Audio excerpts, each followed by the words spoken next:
Amit, thank you so much for taking time for this. I do really appreciate it. As we start, can you maybe talk a little bit about your current role and your and what is in your purview? Sure, Manisha. First of all, it's a pleasure talking to you this afternoon. And so I am now currently the head of IT and IT security at International Seaways. International Seaways, headquartered in New York City, is one of the largest tanker companies providing energy transportation services worldwide. Mhm. I have been now working in maritime IT for over 25 years. And I was one of the pioneers in maritime industry process automation while I was at Overseas Shipholding Group. I was also an early adopter of cloud computing, Mhm. especially the software as a service in maritime. Mhm. And for the last few years, I'm driving the digitalization and the cyber risk management efforts at International Seaways. I understand. And then, in your current role, what is um, within your purview?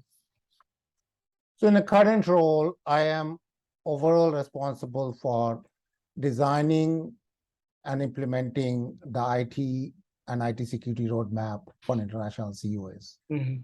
And as we are a company that own around 80 ocean-going large tankers, and we are headquartered here in New York City. Mhm. We are a U.S.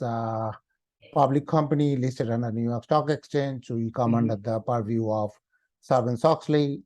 So maintaining an IT governance structure, Mhm.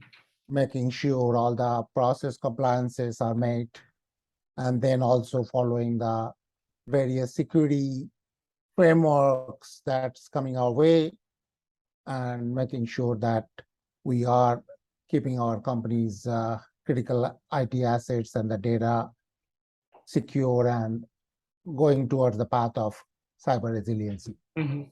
I understand.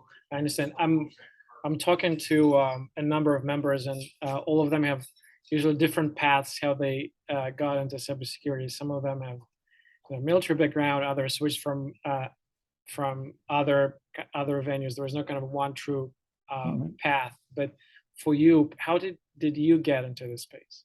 So I am a information technologist all my career. I now have close to 30 years I'm working in information technology. Mhm. And so this was a gradual migration, because as we all at this point, I think any information technology professional, irrespective of you works in the DevOps or in SecOps, or even in maybe pure IT product development area, they all will agree that security has become really a paramount important aspect in all our everyday career. We cannot do any technology development or deployment or maintenance without thinking about security as an integral part of it. If we put the security in a back burner, think of security as an afterthought, that is going to come back and haunt us really badly. So that kind of made us migrating into security by getting the criticality of, okay, this is something we need to be serious about. We need to really follow the threats, make sure we are creating enough framework strategy to protect our company. We have the protection, detection, as well as the response mechanism in place. And we are continuously adapting to the changes that is happening. See, our adversaries are also not sitting still. They are getting more organized, more sophisticated, continuous basis. So we have to also evolve and make our cyber posture ready to tackle what comes our way on a continuous basis. I see. I see. And kind of from your vantage point, it looks like it's obviously a long and very impressive career in the space. So, what would be your advice for maybe some of the either junior professionals who are just looking into the cybersecurity space and looking to make a career in it, or maybe even college students who are seeing how the importance of information security grows and how much capital goes into it, and how companies are created and how they're growing really fast. Like it seems like there's a lot more interest. So from your vantage point, what would you recommend those more junior professionals what are the top three things in your view they should spend time on? Okay, I think I'll first echo a little bit what you said. So definitely cybersecurity is a promising area of growth when it comes to career paths in technology and beyond. So I think I'm continuing to hear fairly regularly for the last year or even more that there aren't enough people with the necessary skills to hire for all the available cybersecurity openings. So it's surely a great time to consider a career as cybersecurity professional. And so if I had to say where to start, I would say first, self-assess your current strengths and skills and how they might apply to a role in cybersecurity. And simultaneously, you research on different cybersecurity roles and then pick a few that might be interesting to you and more importantly, fit your skills. So now that you have picked up few roles, start exploring the opportunities for internship or entry-level openings. Once you get an opening as an intern or entry-level professional, build a network of people working in that space, very important. Build a peer group that is working in that space, whom you can turn to for advice, for guidance. And a very important step would be if you can find a mentor that would guide you. That would help you to get your skills more refined, more improved.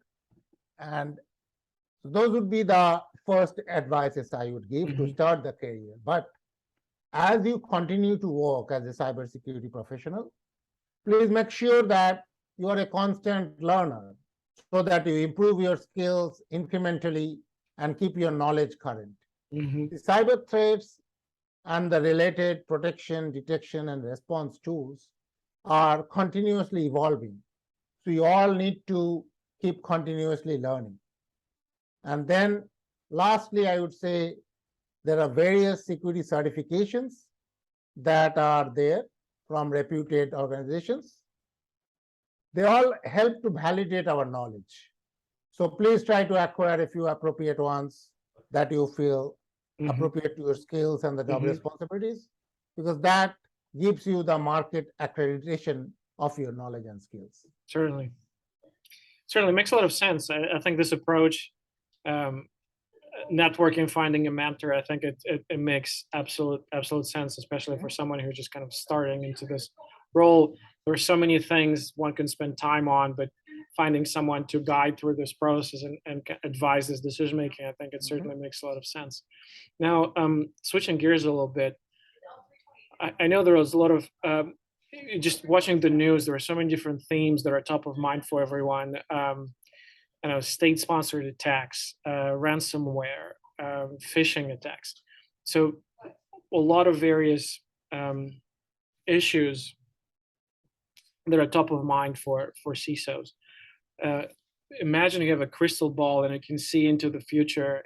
In your view, 12 months from 6 months from now, 12 months from now, what will be the top three challenges facing CISOs kind of across the board? So if I, again, yes, as you correctly said the word, having a crystal ball, it's really getting very difficult, I think, even for most advanced psychics also to predict what it would look like going forward. For some of them can be persistent, meaning some of the issues. Why don't I take the question that way, Misha? Why don't I talk a little bit what are the threats we are consistently facing today, and how some of it may be they will be different going forward. Fair enough. For 6 months to 12 months. Okay. Fair enough. So one very consistent or a universal challenge, I will use the word challenge. So we know the threats what are today. So what are our challenges today? So today's challenges, if I look into it, one universal challenge, which I think was always there, it is there today, and will also remain for the CISOs, is the need to create a culture of security awareness within their organization. The more people understand it, the better equipped the organization would be. And it has to start from the very top of the organization, by making the senior executives understand and follow the good security practices. So that will always remain a challenge. And the more successful we'll be in that challenge, we are better off in our organization. But to come to some very specific challenges, which I am facing today, or I think most of the CISOs are facing today, one of them is, see, to protect my organization better, I need to understand the attack surface of my organization better, that what all areas can be attacked. And there is, as of today, there's a great deal of difficulty in determining the exact attack surface. Why I say so? Over the last 2 years or even more, the years of the pandemic, all people working from home for an extended period of time, and then for the last maybe 6-8 months time working in this hybrid model, all this confusion has created a mismatch of BYOD, IoT, ITOT interconnectivity. So all these mishmashes has made determining what is my exact attack surface very confusing. See, I'll give you one example. See, you will hear all the time about IoT or ITOT connectivity today. This is not something new. We had these OT technologies, the operational technologies, for a very long time. Any manufacturing facility, any power plant, our ships, they all do have sophisticated technologies, which is not an IT device, it is an operational device, but it has a computing in place. And they always had a terminal for using to monitor that device or even control that device. So what has changed? Those monitors or those terminals were never used to be interconnected before. They used to be very dedicated local terminal. So people will go to that local network, go to that terminal, control that device. Then came the pandemic. We had to send every staff to work from home. So the technician that used to operate that technology or a terminal now had to do that work sitting at his home, connecting over internet. So that dedicated terminal, which was never connected to internet, now I suddenly have connected that to the internet. So that exponentially increased my connected devices. And this ITOT interconnectivity suddenly became out of control. So as of today, that has really become a challenge to know what exactly or accurately my attack surface is. And it's a moving target as well, to your point, right? So it's something that's true today. It's moving, it's changing, it's always evolving. Exactly. So it's not Yeah, static. sometimes I'm home, sometimes in my office, people are traveling, not traveling. The full is an area of confusion today. So that's the problem, challenge today. So the threats are not new, threats are still the same. But if I don't know my attack surface, I cannot protect my assets. Number two, there is another thing is happening. I call it a rapid, uncontrolled digitalization. And often that is being done leveraging those software as a service solutions through what we call the shadow IT. So what's happening today, every business leader is really pushing for a rapid digitalization, and security concerns are often taking a backseat, either being ignored or being taken for granted.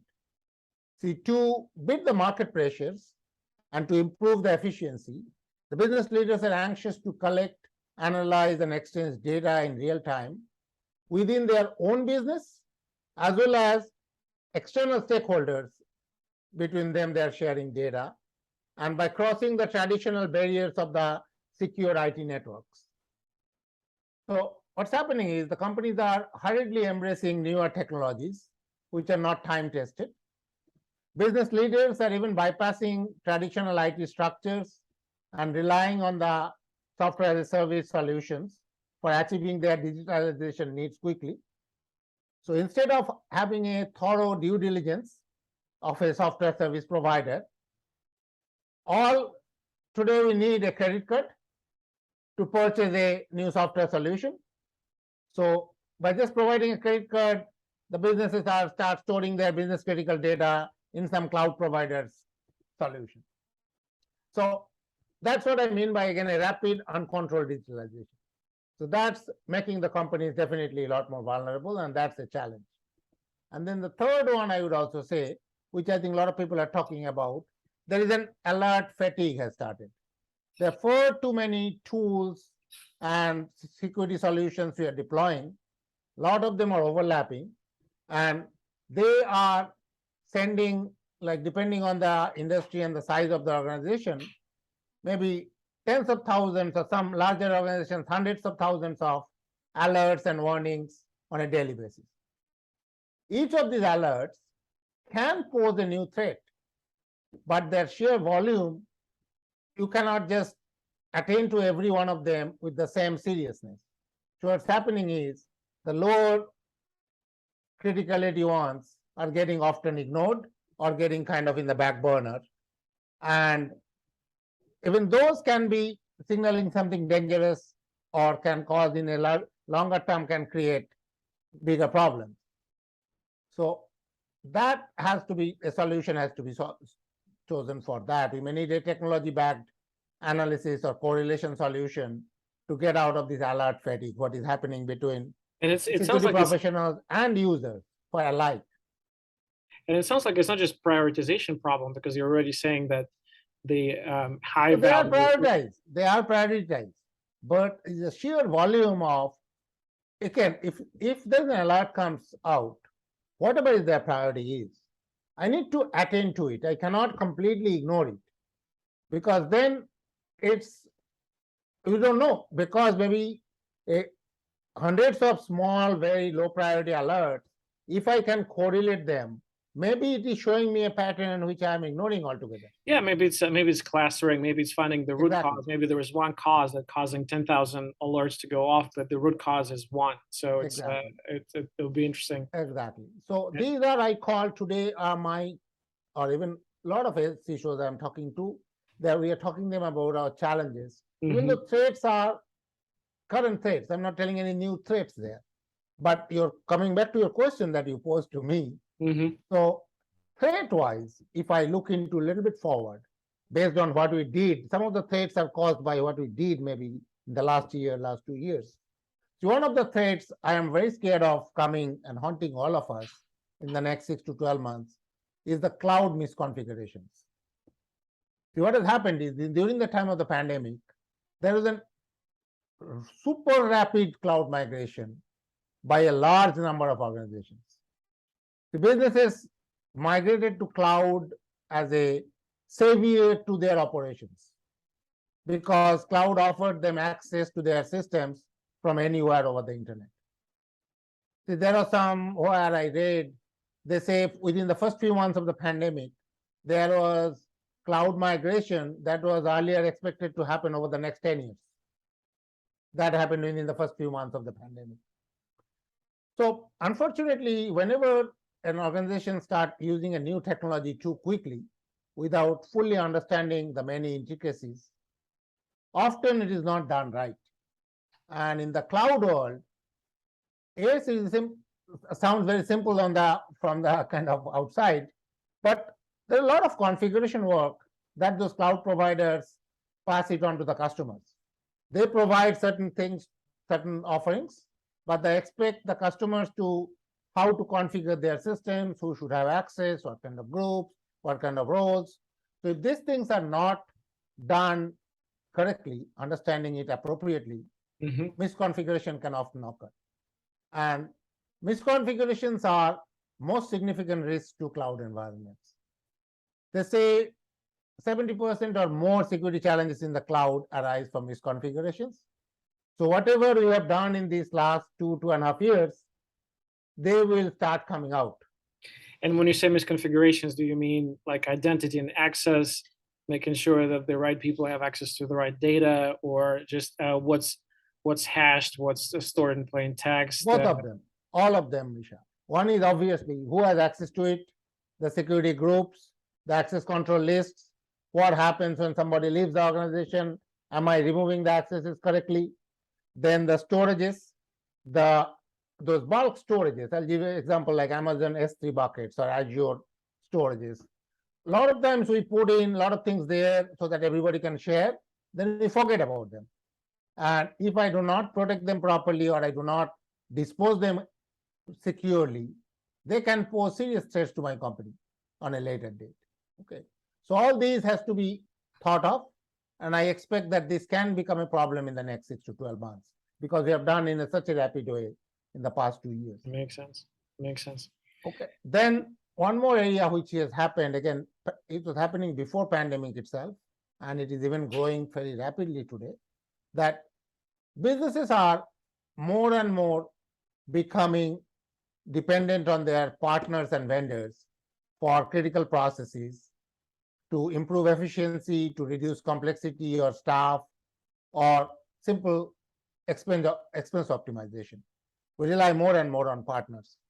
And this transfer of responsibility is creating dependency, not only the third parties, but now we are talking about fourth, fifth, or even beyond. Because my third party, maybe even I'm relying on a vendor on my critical process, who is even outsourcing some of that work to somebody else, whom I may not be even directly working with. So then with that comes the globalization. We're not doing this within the nation boundaries also. We are crossing nation boundaries and looking for partners to get our critical processes performed. And some of those places, if I compare their cyber practices, the cyber hygienes, based on their market pressure, are not always the same. So when the business leaders are choosing these partners, is most of the time the criteria is their capabilities in performing the business responsibilities, how cost competitive they are, what kind of referral I have from my other business partners. But still, their security postures, their cyber hygiene practices, they are not being considered as a very critical selection criteria yet. A lot of times those are afterthoughts. So as a result of that, when we start using them, start putting our critical data into those partners, their partners are having access to my systems, they are going to come up and going to haunt us maybe in the next 12 months' time, where we'll not even know who all has access to my data at what capacity, when I will have a data leak. Yeah, it's like, as you said, it's tertiary and Exactly. it's, So a lot of companies not are even, doing it. We better be careful. it makes sense. That makes And then something will be persistent. Is you mentioned the word persistent, and I remember, see, this phishing and social engineering, I don't think they're going to go away anytime soon. It is a very easy way to earn money for our adversaries. They are getting more sophisticated. They are now posing targeting attacks to companies with proper research on that company. So the attacks looks more and more authentic. And all it takes one person to make the mistake, and that makes the attacker to make his financial gains. So this is not going to be a short-term battle. This is going to be a long-standing battle, and I'm sure it's not going to get over in the next 6 to 12 months of time. They're getting really good. Yes, it'll only grow. They mimic the look and feel of the authentic site. They mess up with headers so it looks authentic. So I always unless if I know the person, I'll look at and maybe open the attachment. But if it's something an unknown source, I never open any PDFs. And even if there is a link, you see what's the actual URL, because it may say, I know, Citibank, but actually leads to some website in Brazil or whatnot. So but they're getting so good. It's uncanny. Like a couple of times I'll just stop myself. It's very difficult. Yeah. Data is another area also I think we should be all very careful about, because today we call in our digital economy, data is a capital. Okay, a lot of companies are actually making their business model based on data. You think of an autonomous car. We cannot build an autonomous car unless we have very good data on all the environment of that car. So there are so many areas that data is continuously changing, newer data is getting generated. So keeping the data management process secure, that is, otherwise we're going to have a lot of threat on that data loss, that area. For sure. Because companies need to understand that we are now getting a newer data. Earlier we used to consider financial data M&A data, those kind of data are critical business sensitive. But Certainly. nowadays, there are a lot more than that. For sure, for sure.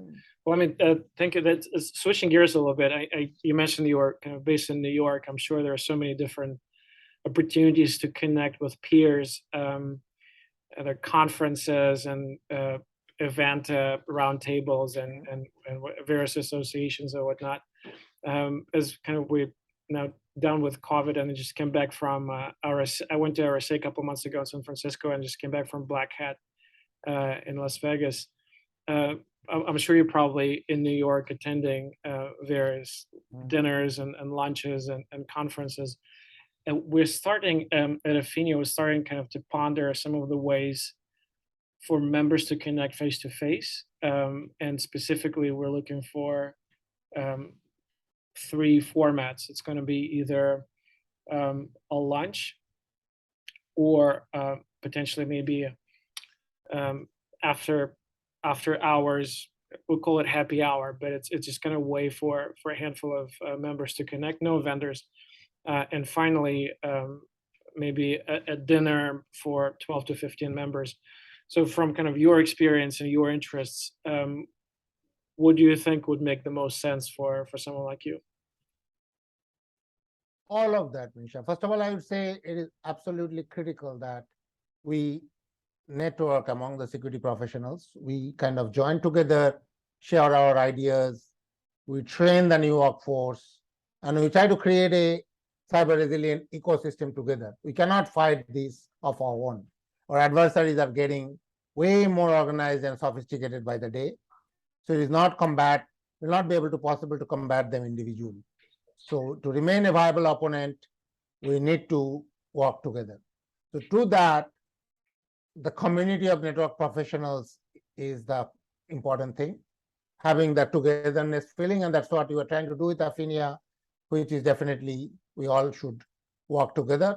So the collaboration-wise, physical meeting is absolutely critical. But obviously, due to COVID, we could not do, and also our work and all keeps us busy.